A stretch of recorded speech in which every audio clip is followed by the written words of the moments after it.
When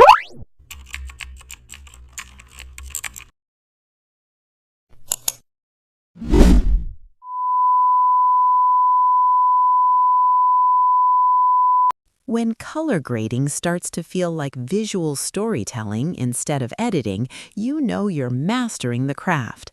How to explore color mood adjustments. Open Adobe Photoshop and import your image into a canvas around 2,000 pixels wide to maintain detail. Then convert the layer into a smart object for non-destructive flexibility. Add a color balance adjustment layer and slowly shift tones within shadows, midtones, and highlights to establish a specific mood, whether warm, cool, or cinematic. Reduce opacity so the change blends naturally, then apply a gradient map adjustment layer using subtle complementary colors to unify